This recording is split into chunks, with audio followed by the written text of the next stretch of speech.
한일 정상회담은 안보 위기, 경제 위기의 돌파구를 마련하는 것이며 나아가 우리 미래 세대를 위한 고뇌의 참 결단이라고 할 수 있습니다. 국문 굴욕 외교 윤석열 정부 규탄한다! 오므라이스 한 그릇에 국가의 자존심과 피해자의 인권, 역사의 정의 전부를 다 맞바꾼 것이다 라는 우리 국민들의 한탄 소리가 틀려 보이지 않습니다.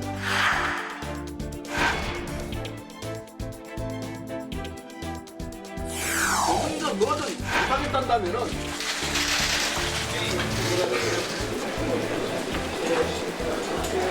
우리 청년들 종교단체 모두 과거와 현재 미래까지도 모두 일본에 넘겨버린 치안.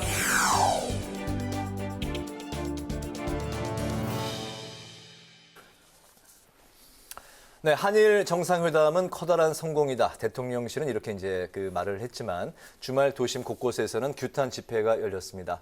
일제 강제동원 해법과 한일 정상회담을 어떻게 평가해야 할지 강제동원 사죄와 배상을 촉구하는 의원 모임과 또 민주당 대일 구력외교 대책위의 윤영덕 더불어민주당 의원에게 여쭤보도록 하겠습니다. 안녕하십니까? 반갑습니다. 네, 안녕하십니까. 네. 의원님 그간 이제 근로정신대 피해자를 위한 법안도 발의를 하셨고 또 일본이 강제동원 피해자들에게 사죄 배상을 할 것도 그동안 이제 꾸준히 또 이제 주장하고 촉구를 해 오셨습니다. 이 문제에 관심을 가지게 되신 계기부터 좀 들어볼까요? 제 지역구가 광주입니다. 네. 광주 중에 이제 광주, 동구, 남구, 갑이 제 지역구인데요. 광주에는 강제동원 그 피해자들을 지원하는 모임이 있습니다. 시민단체인데요. 네.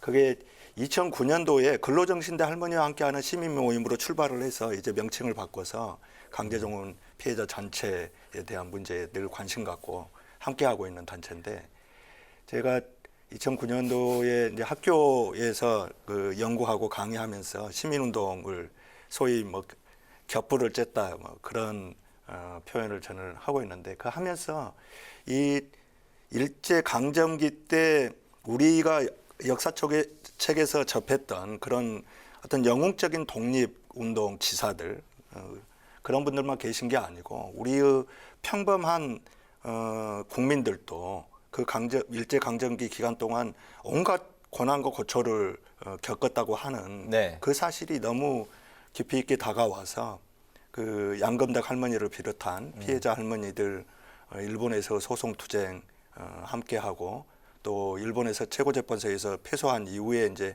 국내 법원에서 소송 투쟁을 진행을 했는데요. 네. 그 과정에 함께하면서 제가 이 문제에 대해서 더 깊은 관심을 갖게 됐고 또 국회에 들어올 기회를 얻게 되면서 이 문제가 단지 이웃하고 있는 시민들의 문제가 아니라 국가가 마땅히 역사적인 관점에서 보듬고 가야 될 문제다 이런 생각을 하면서 관련 지원 법안도 발의를 하고 또 할머니들 이후 여러 가지 활동을 하시는데 함께하기 위해서 늘 노력하고 있습니다. 그렇군요. 근로정신대라고 하면 위안부하고 이제 또 다른 거죠? 그렇죠. 강제 동원돼서 일본 내에 있는 이제 군수 물자나 이제 방직 공장에서 강제 네네. 동원돼서 이제 일을 하셨던 노역하셨던 그런 분들을 일컫는 그 말이죠. 강제동원 피해자들이 그 국외로 동원됐던 분들만 계시는 것은 아닙니다. 네. 국내에 전국 각지로 동원됐던 또 분들도 네.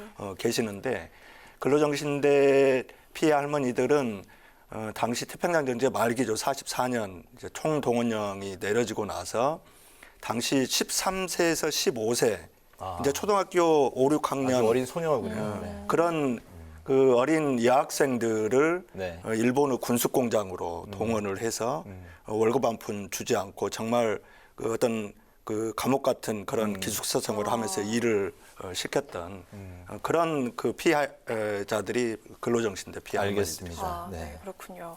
이 정부의 그 제3자 변제안이 발표가 된 게 6일이고 그로부터 열흘 뒤에 한미 정상회담이 개최가 됐습니다. 대통령실의 말에 따르면 한미일 협력 강화가 요구되는 국제 질서 속에서 결단이 필요했다. 국익을 위한 결정이었다. 이렇게 얘기하고 있지만 국민들은 사실 반발이 아주 강하거든요. 정부 해법을 받아들이기 어려운 국민들 그 이유 어떤 점들 짚어볼 수 있을까요? 말씀하신 것처럼 대통령실에서 이야기한 뭐 국익을 위한 결단이었다 이런 그 이야기에 대해서 국가의 이익을 위해서 또 국민들이 필요로 하다면 국가 간 관계를 정상화하고 보다 더 부드럽게 하는 이런 일이야 누가 말릴 일이겠습니까? 오히려 박수를 치면서 환영할 일인데 국가 간 관계는 치열한 경쟁의 관계입니다. 그 관계 속에서 일방적으로 우리가 내어주기만 하고 상대로부터 받아오는 것이 없다면 그런 관계 개선이라고 하는 것이 국익에 네. 또는 국민의 기대에 어떤 도움이 되겠는가 이런 생각을 해보게 됩니다. 이 강제동원과 관련한 그 정부 해법안이 바로 이런 것이고 그 최근에 있었던 윤석열 대통령 방일로 네. 이루어진 한일 정상회담이 그 결과를 놓고 보면 도대체 우리가 얻은 것이 무엇인지 이런 것을 국민들은 의문을 지금 갖고 있고 이 퍼주기만 하고 돌아온 거 아니냐. 그야말로 빈손 외교다. 네. 이런 비판들을 하고 계시는데 우리 국민들 입장에서는 이게 단지 현안으로 제기된 문제가 아니고 오랫동안 우리 국민들이 관심을 가지고 있었고 또 아직까지 해결되지 못했다고 분명하게 많은 국민들이 동의하시는 그런 문제임에도 불구하고 아니, 가해한 기업이 분명히 존재하고 우리나라 대법원이 그 가해 기업인 전범 기업에게 피해자들에게 배상할 책임이 있다. 그래서 배상하라. 이런 최종 판결을 내렸는데 일본 정부는 사죄 한마디 없고 가해 기업은 1원 한 푼 내놓을 수 없다. 네. 이렇게 하는 마당에 우리 기업의 모가지를 비틀어서 거둔 돈으로 제3자가 변제하겠다고 하는 이 해괴한 발상이 어떻게 해서 나온 것인지 하는 생각이 드는데요. 지금 국민 여론이 그렇다시피 이러한 정부 해법안은 우리가 당당한 주권국가 아닙니까? 그리고 우리가 1910년대 식민지를 겪어야 했던 그런 허약한 국가가 아니잖아요. 이미 네. 세계 10대 경제대국의 반열에 오른 나라고. 이런 상황에서 우리가 뭐가 꿀릴 게 있고 뭐가 아쉬울 게 있어서 일본에 아쉬운 소리를 하면서 머리를 조아리고 이런 굴욕적인 방안을 해법이라고 내놓아야 되는가. 네. 이건 주권국가 국민으로서 자존심과 관련된 문제라고 생각합니다. 이런 것 같습니다. 우리 국민도 이제 분명히 그 한일 관계가 언제까지 이 과거 역사 속에 묶여서 그 진일보를 못 이루는 상태로 계속 가야 되느냐 이런 이제 의견도 있는 것 같은데 좀 더 그 주류적인 의견은 피해자가 가해자의 마음을 이렇게 연 거에 대해서 이렇게 자평을 하고 하는 거에 대해서는 분명히 이제 좀 반대 의견이 좀 많이 나와 있고 그렇기 때문에 이제 최근에 여론조사도 대통령 지지율이 좀 하락하는 추세에 있는 그 원인을 제공한 것 같습니다. 우리 측 그 대승적 결단에 나머지 컵의 반의 물을 과연 일본이 부었느냐 그런 이제 그 일본 측의 입장은 역대 내각의 입장을 우리는 이제 계승한다. 그러면서 이제 1998년 그 한일 정상회담을 언급을 했습니다. 거기에 이제 김대중 오부치 선언은 또 이제 언급을 이제 굳이 뺐는데요. 이걸 그 좀 반성과 사과하는 그런 의미로 좀 받아들일 부분이 있습니까? 어떻게 보십니까? 결론부터 이야기하면 저는 이거는 사죄도 아니고 반성도 없었다 이렇게 봅니다. 네. 일본 측에서 기시다 총리가 이야기한 역대 내각의 입장을 계승하겠다 이렇게 한 이야기 자체가 그 안에 역대 내각은 한일 관계에 정말 한일 관계에 있어서 망언을 쏟아냈던 그런 내각들도 존재했던 네. 겁니다. 도대체 어떤 내각을 이야기하는 건지 방금 사회자께서 이야기하신 대로 오부치 김대중 선언을 언급하지 않은 것 이거 자체가 저는 기시다 총리가 갖고 있는 속내를 드러내는 것이라고 생각을 하거든요. 네. 박진 외교부 장관이 한일 정상회담 이전에 이제 우리가 그 물컵의 절반을 채웠으니 일본이 절반을 채워줄 것을 기대한다 이렇게 말씀을 하셨는데 저는 절반 채워진 물컵 가지고 가서 완전히 퇴짜를 맞은 지금 상황이라고 봅니다. 네. 일본의 입장에서는 야 나머지 반 채울 우리 생각 없어. 니들이 더 채워와. 이런 식으로 지금 오만방자한 그런 그 소위 극우 내각의 네. 그 형태를 반복했다. 저는 이렇게 평가할 수밖에 없습니다. 네. 네, 앞서서는 또 그 여론과 국민의 반발에 대해서 이야기를 했지만 또 그 반대 의견도 있지 않겠습니까? 관계 복원 자체가 큰 의미가 있다 이렇게 생각하시는 분들 있을 텐데요. 실제로 이번 회담을 통해서 그 반도체 관련 수출 규제가 또 풀렸고 지소미아가 정상화되지 않았습니까? 이게 성과 아니겠습니까? 어떻게 생각하십니까? 저는 이 안보 문제 또 경제 문제 이런 것에 대해서 앞서 그 살펴본 영상에서 김기현 국민의힘 당대표가 이건 뭐 결단이었다 이렇게 이야기를 하고 있는데 네.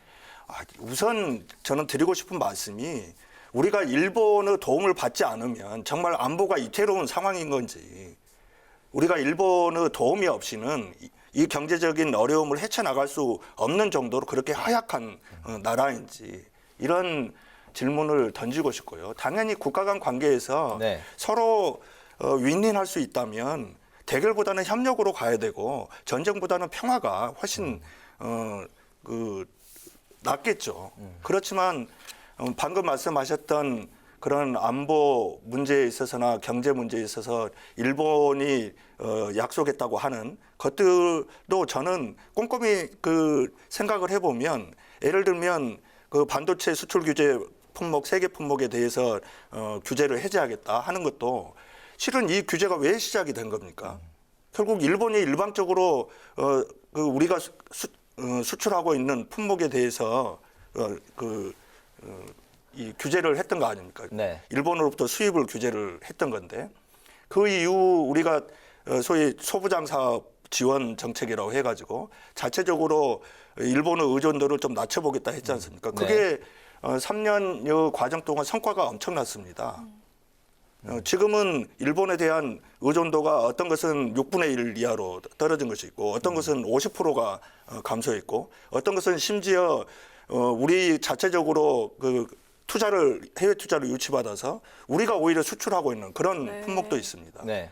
이런 것을 규제를 해제하겠다 하는 것은 오히려 한국 수출에 그 물꼬가 막혀 있던 일본 기업들은 그 수출 물꼬를 우리가 터주는 꼴이 아닌가 하는 생각도 들어지거든요. 네, 그 말씀하신 그 소부장에 대해서는 자체적으로 이제 국내에서 어느 정도 힘을 기르고 있고 별 어려움이 없는 상황에서 이번에 이런 또 그 어떤 또 협의를 또 이제 끌어갖고 왔다. 뭐 이런 이제 주장도 있더군요. 그 이제 두 가지에 대해서 의원님 그 말씀을 들어보겠습니다. 하나는 제3자 이제 변제, 하나는 이제 구상권 청구인데 그 먼저 그 제3자 변제 방식에 대해서는 현행법상 피해 당사자가 돈을 받지 않겠다고 하면 제3자 변제는 불가능하다 이런 이제 주장이 있습니다. 여기에 대한 이제 의원님 말씀, 또 하나는 이제 구상권 청구는 앞으로도 없다. 이번에 그 윤 대통령이 말씀하시지 않았습니까? 네. 하지만 이것도 번복이 가능하다 이런 이제 해석도 있던데요. 그 예, 좀 들어볼까요?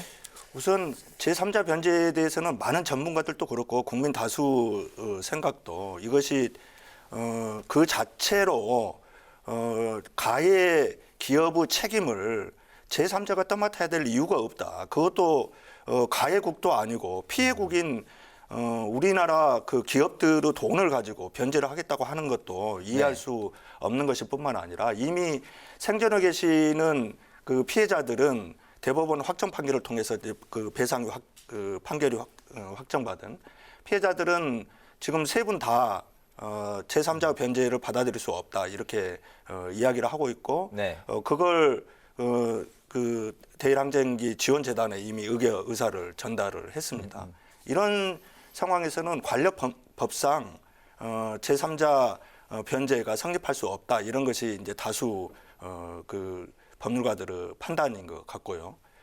구상권 청구 문제도 마찬가지입니다. 이 구상권 청구를 대통령의 행정적인 조치로 그냥 포기하겠다 이런 선언을 해도 되는 건지 의구심이 들 뿐만 아니라 그 자체의 실효성도 저는 많은 법률가들이 지적하고 있듯이 그 구상권을 청구할 수 있는 시효가 10년이라는 거 아니에요? 근데 윤석열 대통령 뭐 앞으로 한 번 더 재선을 하실 생각이신지 어쩐지 모르겠지만 그런 것이 아니라고 한다면 이것도 결국 본인의 어떤 권한 범위를 넘어서는 그런 약속이다 이렇게 판단할 수밖에 없을 것 같습니다. 네, 그 회담 이후에 또 논란이 됐었던 게 우리 정부 측에서는 당초 보도가 없었지만 일본 측에서 나왔던 기사가 있었습니다. 기시다 총리가 위안부 합의와 독도에 관한 그 일본 측의 입장을 전달했다 이런 보도가 나오면서 논란이 됐던 건데요. 자, 앞으로 이 문제들에 있어서 일본 측에서 더욱더 강하게 좀 몰아붙일 거라는 그런 전망이 나오고 있는 상황인데 앞으로 그 윤석열 정부의 대일 외교에 있어서 어떤 원칙을 지켜야 할지 말씀해 주시죠. 그러니까요. 저는 저뿐만 아니고 우리 국민들이 그러한 점을 더 염려하고 계신다고 생각을 합니다. 잘못은 일본이 해놓고 아쉬운 소리는 우리가 먼저 해서 이런 그 관계 복원을 시도를 하고 있는데 이번 정상회담 결과가 보여주는 것처럼 일본 측은 더 이상 양보할 마음도 없는 거 아니에요?